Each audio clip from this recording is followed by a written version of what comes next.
Hi there. Welcome to the Small Business Coffee Break, the series where we take a few minutes to work on your business, not just in it.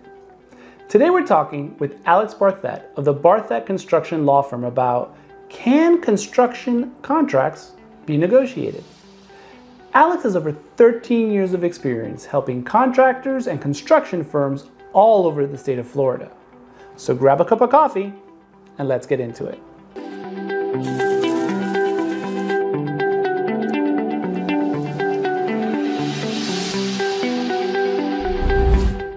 So, one of the questions that I see some of my day-to-day customers struggle with is whether or not a construction contract could actually be negotiated. A lot of times it's a big contractor that's handing, a tradesman a big stack of papers, and they say there's nothing they can do about it. Can a construction contract be negotiated? So I'm going to tell you unequivocally, 100%, without any hesitation, every contract is negotiable. Every contractor that has told one of your clients that it's not negotiable, I guarantee you, I have a contract for that contractor for another one of our clients that we amended and we made changes to that contract. Now, the question is, well, they're telling me it's not negotiable, that I can't make any changes to the contract. Sometimes it actually says it, like, this contract cannot be altered, right? It says that in bold type. Literally on the right? top. You can ignore all of that because it's completely negotiable.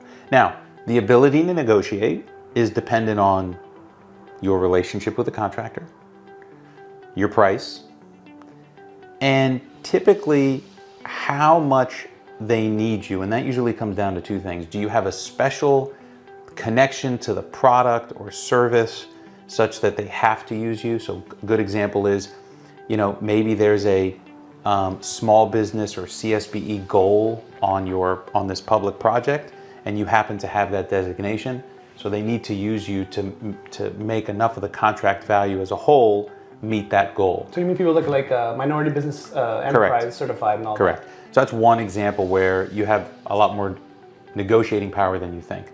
Another is maybe the architect spec'd a product that only you and maybe a handful of other people can actually get.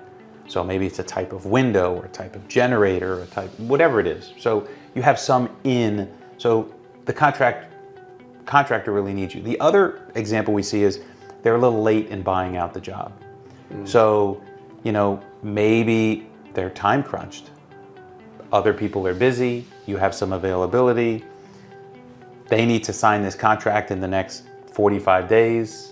So all of those things kind of come into play to determine how negotiable the contract is. And that's funny because some of those things may not be immediately evident to you when they gave you the contract, right? Correct. And they will insist up and down, you cannot make any changes to this contract. Trust me, no, they could be desperate. They could have like a week to sign. They have to sign with you. They're still going to tell you, we don't make any changes.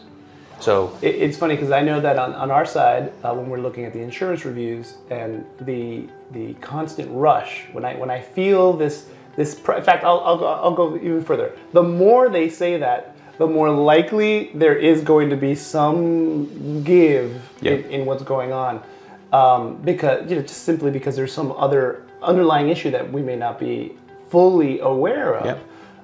And I know that specifically in South Florida, it's really hard to get a project done without small business. Yes, right? Almost impossible. Right. I don't know if it's the same outside of the state of Florida. It feels like it might be different because these contracts are really, a lot of times they feel like they're written for like large organizations. But let's keep the conversation going. If you have any questions you'd like to ask Alex, ask him in the comments, or his contact information is in the description.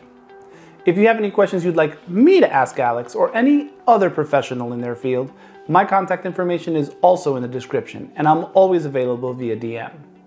See you next week for another cup of coffee and more questions answered.